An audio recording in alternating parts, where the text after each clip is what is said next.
तर आणखी एक महत्त्वाची बातमी ती म्हणजे मोबाईल तपासा, कोणाचाही फोन आलेला नाही आणि मी कोणाशी बोललेलो नाही. ऑपरेशन टायगरच्या चर्चेवरनं ठाकरेंचे खासदार अरविंद सावंत संतापले. बैठकीला कोण होतं त्याचा पुरावा द्या असंही अरविंद सावंत म्हणालेत. आता पक्ष आणि चिन्हावरती सुनावणी होते, त्यामुळे बातम्या सोडल्या जात आहेत. आम्ही विकलं जाणारी औलाद नाही असंही अरविंद सावंत म्हणत संतापले.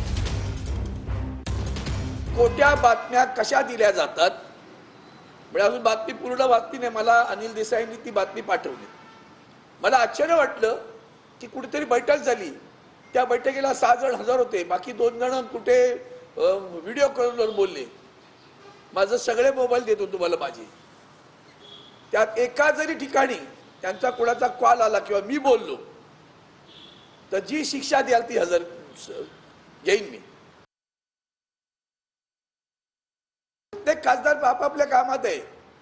कोण गेलं फोटो छापून द्या ना, मग छापा फोटो की हे उपस्थित होते म्हणून छापा ना. आमची आता 24 एप्रिलला कोर्टामध्ये, सुप्रीम कोर्टामध्ये सुनावणी आहे. पक्ष कुणाचा, चिन्ह कुणाचं या विषयावर आहे. मग या अशा बातम्या सोडायच्या आणि कोर्टात दाखवायचं. बघा आता इकडे काही शिल्लक नाही, आम्हीच आहोत आता सगळे.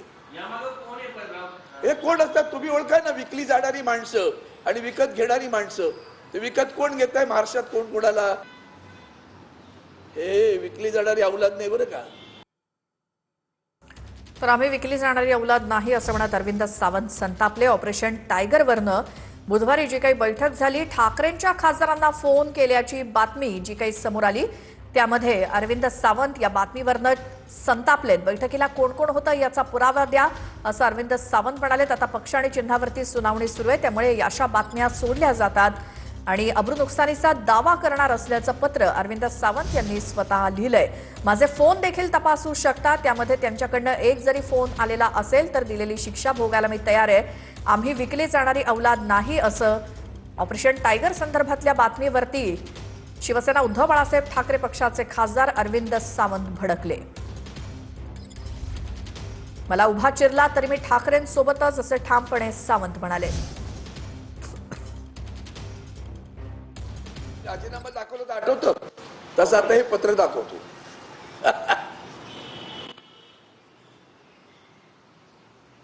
आणि यापुढं निदान या पत्रकारांनी, अशा प्रकारच्या विकाऊ पत्रकारांनी आपलं थोबड काळं करून फिरावं.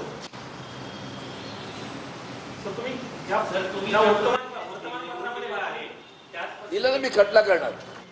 लिहिलं याच्यात शिवसेना उद्धव बाळासाहेब ठाकरे पक्ष करे तर मूळ शिवसेना पक्ष यांचे सोबत प्रतारणा करणे म्हणजे आईच्या दुधाची प्रतारणा करणे असे मी समजतो. त्यामुळे ज्या वर्तमानपत्राने मी शिवसेना पक्ष सोडून दुसऱ्या पक्षात जाते अशी खोटी बातमी छापली, त्यांचा मी तीव्र निषेध करतो. हे माझ्या आयुष्यभराच्या निष्ठावंत वाटचालीवर त्यांनी बालंट लावले, म्हणून त्यांच्या विरोधात मी अब्रू नुकसानीचा दावा न्यायालयात करणार.